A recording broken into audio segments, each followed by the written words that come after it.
السلام علیکم ورحمۃ اللہ وبرکاتہ۔ سوال: کرسی پر نماز پڑھنا جائز یا ناجائز؟ کرسی پر نماز پڑھنا کیسا ہے؟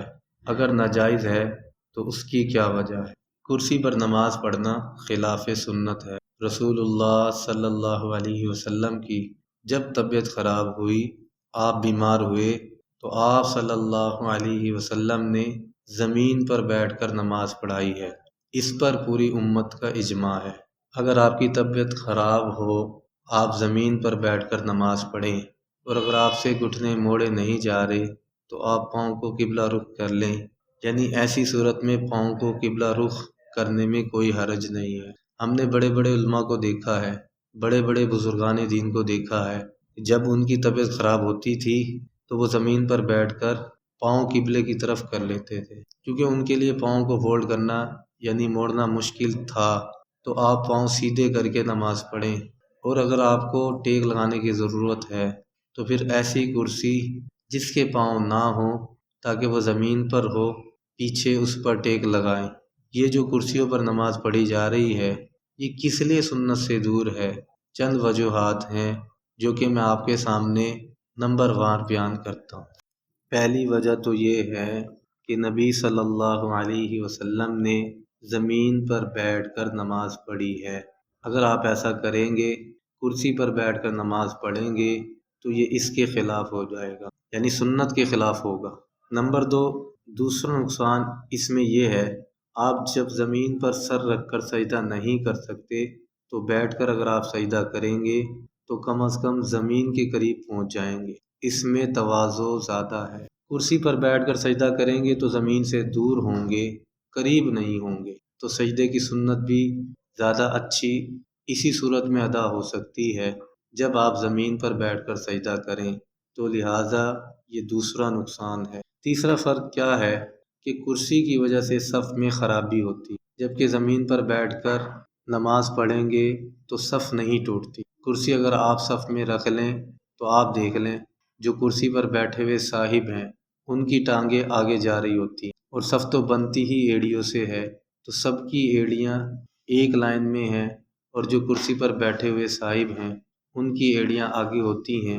یہ تیسرا نقصان ہے۔ چوتھا نقصان یہ ہے کہ کرسی کی وجہ سے صفوں کو سیدھا کرنا بہت مشکل ہوتا ہے۔ اب کسی کے درمیان میں کرسی رکھی ہوئی ہے، کوئی صاحب تھوڑا سا بائیں ہو گئے تو بیٹھا ہوا آدمی تو کھسک جائے گا، لیکن کرسی والے کو پوری کرسی اٹھانا پھر اس کو سائڈ پر لے جانا بڑا مشکل ہوتا ہے۔ اسی وجہ سے ہم نے دیکھا ہے کہ بعض دفعہ صفوں میں جگہ خالی ہوتی ہے، اور وہ جو نمازی ہیں وہ کرسی پر بیٹھے ہوتے ہیں اور درمیان میں خالی جگہ رہ جاتی ہے، صف بن نہیں پاتی ہے۔ پانچواں نقصان یہ ہے کہ مسجد کے اکرام کے بھی خلاف ہے، بلکہ اس سے پہلے میں بتاؤں گا کہ غیر مسلموں کی مشابہت بھی ہے۔ جو غیر مسلموں کی عبادت گاہیں ہیں ان میں میز اور کرسیاں ہوا کرتی ہیں۔ آپ چرچ جائیں، اس میں ڈیسک رکھے ہوتے ہیں، وہاں بیٹھ کر لوگ عبادت کر رہے ہوتے ہیں۔ 1000 سال سے زیادہ ہو گیا، 1400 سال ہو گئے ہیں، مسلمانوں کی مسجدیں ہمیشہ سادہ ہوتی ہیں، اس میں فرنیچر نہیں ہوتا ہے، تو اب مسجدوں میں بھی فرنیچر آنا شروع ہو گئے ہیں، اس میں غیر مسلموں کی مشابہت بھی ہے۔ چھٹا نقصان یہ ہے کہ کرسیوں پر بیٹھ کے مسجد کی بے اکرامی ہے۔ مسجد کی بے اکرامی اس لیے ہے کہ آپ کو پتہ ہے کہ ہمارے ہاں تمیز مارکیٹ سے تھوڑی کم ہی ہے۔ جب کرسی سے لوگ اٹھتے ہیں تو اس کو سیدھا کر کے ایک جگہ پر نہیں رکھتے، جہاں پڑی ہے وہیں کی وہیں چھوڑ کے چلے جاتے ہیں۔ 2 4 لوگ ہوتے ہیں جن کو آباء و اجداد سے بہت زیادہ تمیز سیکھی ہوتی ہے، وہ سلیقے سے کونے میں رکھ کر چلے جائیں گے، لیکن اکثر لوگ کرسیوں کو ایسے ہی چھوڑ کر چلے جاتے ہیں، اور گھٹنوں کی بیماری بہت تیزی سے پھیل رہی۔ ہم تو بچپن میں دیکھتے تھے کہ ایک بھی کرسی نظر نہیں آتی تھی، مسجد میں پھر آہستہ آہستہ ایک آئی، پھر 2 آئی، اب آدھی آدھی صفوں پر کرسیاں ہوتی ہیں۔ تو کچھ دنوں میں یہی ہوگا، یہ ساری کرسیاں دائیں بائیں الٹی سیدھی رکوع سجدے میں پڑی ہوں گی، اور مسجد کی یقیناً بے اکرامی ہے۔ مسجد میں تو سلیقہ ہونا چاہیے، تو یہ ایک بہت بڑی وجہ ہے۔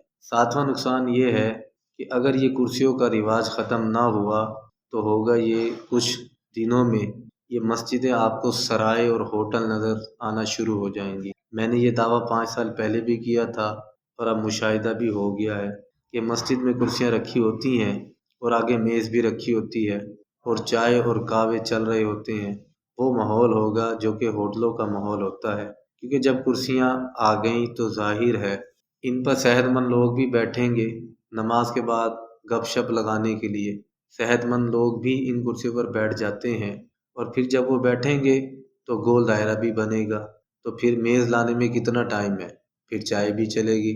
اب میں رمضان میں دیکھتا ہوں کہ یہ سب کچھ ہو رہا ہے، کرسیوں پر اعتکاف کرنے والے بیٹھے ہوتے ہیں اور چائے بھی چل رہی ہوتی ہے، بالکل وہ گپ شپ کا ماحول ہوتا ہے جو گلی محلے میں لوگ کرسیاں ڈال کے بیٹھے ہوتے ہیں۔ یہ مسجد کے احترام کے بالکل خلاف ہے۔ خیر، اس کو ختم کرنے کی کوشش کرنی چاہیے۔ صرف ایک صورت میں کرسی کا استعمال جائز ہے کہ آپ کا زمین پر بیٹھنا کسی صورت میں ممکن نہ ہو اور ٹانگیں پھیلا کے بھی بیٹھنا ممکن نہ ہو آپ کے لیے، اور نیچے ٹیک لگا کر بیٹھنا بھی آپ کے لیے ممکن نہ ہو۔ پھر اس حالت مجبوری کے آپ کے لیے ایک چیز ناممکن ہے تو پھر آپ کرسی پر بیٹھ سکتے، مجبوری ہے۔ لیکن اس میں بھی بہتر یہ ہے کہ فولڈنگ کرسی ہو، اپنے ساتھ لے کر آئیں اور اپنے ساتھ لے کر جائیں۔ یہ ممکن نہیں ہے تو مسجد میں خاص جگہ ہونی چاہیے جہاں ان کرسیوں کو رکھ دیا جائے۔ تو اس پر ائمہ مساجد کو چاہیے اس پر نوٹس لیں، اور جو کرسیوں کا رجحان بڑھ رہا ہے اس پر کنٹرول کرنا چاہیے۔ آرام طلبی تو بڑھتی چلی جا رہی ہے، کچھ دن میں ایسا ہوگا کرسیوں کے بجائے صوفے آ جائیں گے۔ آپ دیکھیے گا باقاعدہ صوفے آئیں گے۔ اب سخت جگہ پر بیٹھا نہیں جا رہا، صاحب کو ڈاکٹر نے کہا آپ سخت جگہ پر مت بیٹھیں، نرم جگہ پر بیٹھیں، تو پھر باقاعدہ صوفے آئیں گے، اور پھر جب صوفے آئیں گے تو باقاعدہ فولڈنگ صوفے آئیں گے۔ پھر ایسا صوفہ آئے گا بوقت ضرورت بیڈ بھی بنایا جا سکے گا، کیونکہ بعض دفعہ نمازی تھک جاتے ہیں، ان کی کمر میں درد ہو جاتا ہے، ان کو لیٹنا بھی پڑتا ہے، تو وہ پھر ماشاءاللہ گھریلو ماحول بن جائے گا، آپ کو گھر جانے کی بھی ضرورت نہیں ہوگی۔ آج کی ویڈیو میں اتنا ہی، انشاءاللہ اگلی ویڈیو میں نئے عنوان کے ساتھ حاضر ہوں گے۔ تب تک کے لیے اجازت دیں، اپنا خیال رکھیے گا۔ السلام علیکم ورحمۃ اللہ وبرکاتہ۔